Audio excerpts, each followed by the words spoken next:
Indonesia, salam sejahtera dari sahabat-sahabat, barakah dari sampai Pulau Rote. Mantala iman kita, mantala kasih kita, mantala pengharapan kita. Tentunya dalam diskusi menjadi Tuhan dan Juru Selamat kita dan Juru Selamat dunia. Jangan katakan bahwa Yesus perempuan, jangan katakan pula bahwa Yesus Juru Selamat. Dia adalah Tuhan, dia adalah Juru Selamat. Kalau engkau percaya, engkau akan diselamatkan. Kalau tidak percaya, Yohanes 3 ayat 36. Dan Yohanes 14 ayat ke-6 sudah berkata, akulah jalan dan kebenaran dan hidup. Tiada seorang sampai kepada Allah kalau tidak melalui aku.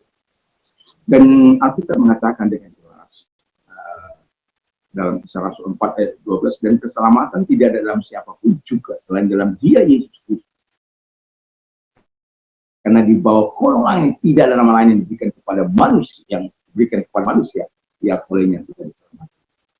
Yohanes 3 ayat 16, karena begitu besar kasih Allah akan dunia ini sehingga Ia mengaruniakan anaknya yang tunggal supaya setiap orang percaya kepadanya tidak binasa melainkan beroleh hidup yang kekal. Saya, saudara, kita semua yang percaya kepada yang tidak binasa.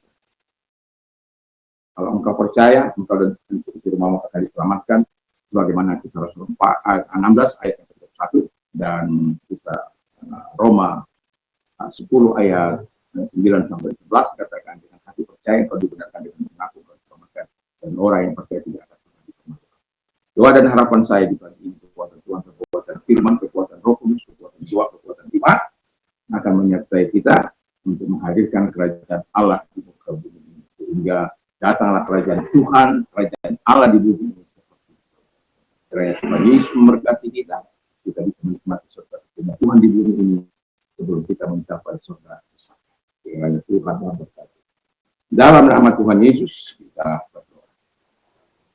Kiranya Tuhan, kekuatan Tuhan menyertai setiap kami dalam melangkahkan hidup kami. Semangat pagi, semangat Roh Kudus, dan tetap menyertai dalam nama Tuhan. Amin. Saya akan membacakan Mazmur 118 ayat 5 sampai dengan 9. Dalam kesakan aku telah berseru kepada Tuhan, Tuhan telah menjawab aku dengan memberi kelegaan. Tuhan di pihakku, aku tidak akan takut. Apakah yang dapat dilakukan manusia terhadap aku? Tuhan di pihakku, menolong aku memandang rendah mereka membenci aku.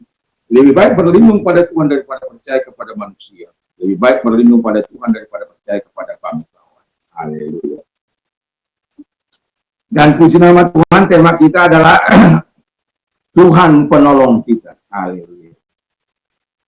Banyak kali dalam persoalan ini, dalam situasi kondisi apapun, saya menjadikan Tuhan menjadi penolong. Ya, saya awal datang ini dengan hanya berbekalkan buku dan kemudian Alkitab tentunya, dan satu koper baju, satu koper baju, satu tas baju, dan kata saya mulai petualangan pada tanggal 9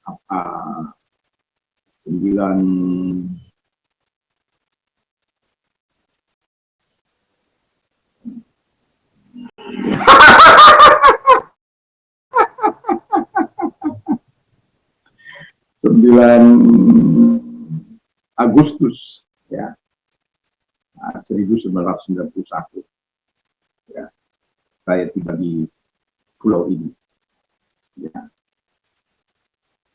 Dan saya tidak tahu apa-apa sebenarnya tentang pulau ini, tapi karena pimpinan saya telah mengangkat saya dan doa saya kepada Tuhan, saya paling lama di bawah penggembalaan seorang hamba Tuhan, paling lama itu 2 tahun ya. Karena semua apa yang saya kerjakan itu selalu berada dalam doa-doa yang saya sampaikan kepada Tuhan. Dan saya bersyukur bahwa Tuhan itu tidak abai. Saya hanya minta 2 tahun, tapi setelah 8 bulan saya diangkat dari situ. Jadi tidak akan kemana. Dan ketika saya berkata, sebenarnya ada ikrar saya kepada Tuhan, di mana saya engkau tempatkan kali pertama, ya Tuhan yang akan disitulah saya. Dan sampai hari ini, oleh anugerah Tuhan, saya masih berada di tempat ini. Walau banyak tangisan, walau banyak air mata, walau banyak kadangkala ingin tidak.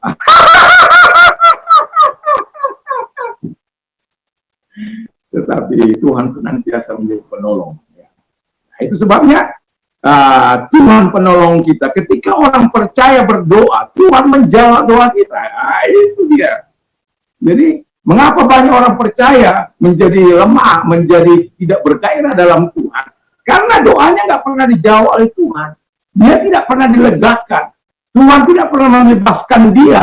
Dia tidak merasakan kekuatan Tuhan dalam doa-doa. Sehingga dia menjadi lemah sendiri. Karena tidak merasakan persekutuannya dengan Tuhan. Saya tidak tahu bagaimana kita datang kepada Tuhan hari ini. Di masa-masa yang sulit ini. Tapi saya mau katakan kepada Tuhan. Pagi-pagi datanglah kepada Tuhan.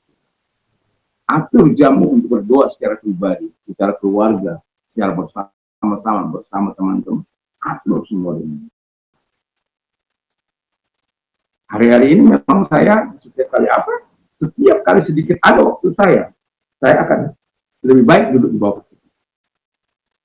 Saya tahu keadaan tidak baik-baik saja. Saya bukan karena tidak ada keadaan baik-baik, lalu saya pasrah saya tidak. Saya mau menembus segala ketidakmungkinan sama dengan Tuhan.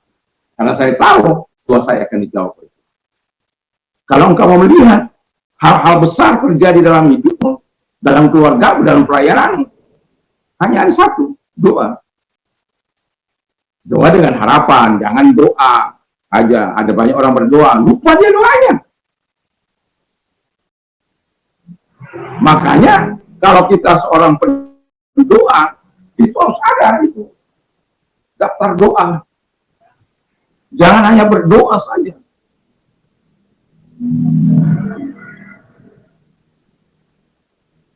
Itu kota 2034. Wah, apa saya masih hidup 2034? Oh, sudah pasti.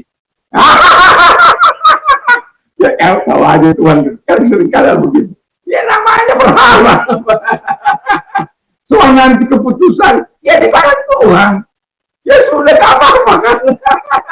Orang minta 120 tahun aja kok keberatan. Bukan dia yang beri, yang memberikan itu Tuhan. Ya, jadikan Tuhan menjadi penolong. Yang kedua, ketika orang percaya itu berdoa, ketika orang percaya takut, Tuhan ada di pihaknya. Bukan ada di pihak kita, menolong kita. Jadi jangan abaikan Tuhan itu. Kalau engkau takut, jangan lari ke manusia, jangan lari kepada ya apa? Ya kalau sudah sampai artinya masalah perang-perang, ya serahkan semua dalam tangan Tuhan. Kenapa? Pertolongan manusia itu terbatas. Tapi kalau Tuhan menolong, itu tidak terbatas. Bayangkan penyerang aja bisa diciptakan semuanya oleh Tuhan. Jadi kalau kita percaya kepada Tuhan, ketika kita takut, datangnya kepada Tuhan. Makanya saya sering katakan, perkatakan itu firman. Kalau Tuhan di pihakku, siapa yang menjadi lawan? Aku tidak takut sebab aku tahu Tuhan itu mengerti. Jadi, kalau engkau takut, datang pada Tuhan. Jangan disuruh lari, jangan nangis-nangis, disuruh jerit. Saya ketika sudah hidup melalui pelayanan ini, telah diancam untuk menghilangkan nyawa saya. Lalu saya bilang sama istri saya, kamu dan anak-anak menyingkirlah dari tempat ini, saya akan menghadapi mereka. Saya ingin melihat, saya bukan mau bertaruh nyawa dengan sia-sia, tidak. Saya ingin melihat apakah Tuhan itu mampu mengaturkan mereka atau tidak. Saya tidak sedang menguji. Dan ketika saya mengatakan itu pada istri saya, tidak, saya juga kita harus disini bersama. Wow. Dan pada akhirnya Tuhan melakukan terobosan jauh daripada apa itu. Hingga hari ini kita bisa menempati itu semua keadaan. Tapi banyak air mata, tangisan dan persoalan hidup akan kita alami. Tapi jangan takut. Kalau kita takut, datang pada Tuhan. Serahkan semua. Kalau Tuhan di pihak kita, apa yang dapat dilakukan manusia? Nggak ada. Dan yang terakhir kata firman Allah adalah, kalau ketika orang percaya, Tuhan penolong kita itu ketika orang percaya, mengandalkan Tuhan, Tuhan melindunginya. Itu dia. Jadi jangan takut, jangan bimbang. Musuh iman kita itu kan ketidakpercayaan, kebimbangan, kekhawatiran, ketakutan, kecemasan. Itu kan iman. Bukan berarti kita tidak boleh tidak cemas. Sebagai manusia pastilah. Saya makanya ada orang katakan tidak pernah khawatir dalam hidupnya. Saya yang sudah berdoa, saya yang sudah apapun, masih punya rasa khawatir. Makanya saya punya katakan 200 kali engkau khawatir, 201 kali engkau harus datang kepada Tuhan. Artinya sampai kekhawatiran itu kalah. Itu karena pengalaman kita bersama dengan Tuhan. Kekuatan itu tidak bisa dilawan dengan kekuatan kita, tapi dengan kekuatan Tuhan. Tapi kalau ada manusia sampai tidak pernah khawatir, itu semangat. Gimana dia? Tuhan saja dalam kemanusiaannya, Yesus berkata, kalau boleh cawan ini lalu, biarlah lalu. Jangan kendakku, tapi kendak Tuhan. Itu. Kok ada manusia yang tidak pernah khawatir? Itu nggak masuk akal saya. Dan itu sebabnya orang yang mengandalkan Tuhan akan mendapat pertolongan daripada Tuhan. Dan percayalah, jika kita menjadikan Tuhan menjadi penolong kita, kita tidak akan pernah. Tapi kebaikan demi kebaikan Tuhan, kemurahan, kasih setia Tuhan akan senantiasa datang di saat dia tidak menolong kita.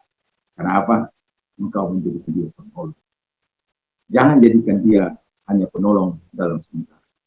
Jadikan dia penolong seumur. Supaya Yesus memberkati seumur. Kiranya Tuhan Yesus memberkati. Terima kasih Tuhan Bapa di surga, kiranya Tuhan menolong kami, untuk kami tetap menjadikan menjadi penolong, bukan hanya saat menghidupkan, tapi sepanjang hidup kami. Kebaikan kemurahan Tuhan. Dan kalau engkau sedang sakit apapun, sakit penyakit, dalam nama Yesus segala sakit penyakit yang mereka miliki, lihat tangan-tangan yang diarahkan kepadamu, mari datang kepada mereka, ulurkan tanganmu, karena engkau tidak mengenal jarak ruang maupun waktu. Dalam nama Yesus segala sakit penyakit yang mereka derita, keluarkan oleh diri. Dan ketika engkau mengalami masa-masa yang sulit, datang pada Tuhan, arahkan tangan kepada Tuhan. Dalam nama Tuhan Yesus, lihat tangan-tangan yang diarahkan kepadamu yang sedang membutuhkan Tuhan. Engkau penolong kami, baik saat kami berdoa, saat kami takut, saat kami mengandalkan Tuhan, kami akan melihat pertolongan Tuhan, di mana Tuhan menyatakan segala kekuatan dan kekuasaan. Dalam nama Yesus kami bersyukur dan berdoa. Terima kasih buat pertolongan kepada mereka, buat kebaikan. Dalam nama Yesus. Selamat pagi, semoga kekuatan Tuhan tetap menyertai kita dan terang Tuhan ada dalam hidup kita untuk memberikan arah di tengah-tengah dunia ini dan menjadi garam yang memberikan cita rasa kepada dunia ini, sehingga nama Tuhan tidak ingat Tuhan menyertai, sehingga dimanapun kita berada, mari dalam perkataan, perbuatan, instalasi, biarlah nama Tuhan. Mantap, mantap, mantap.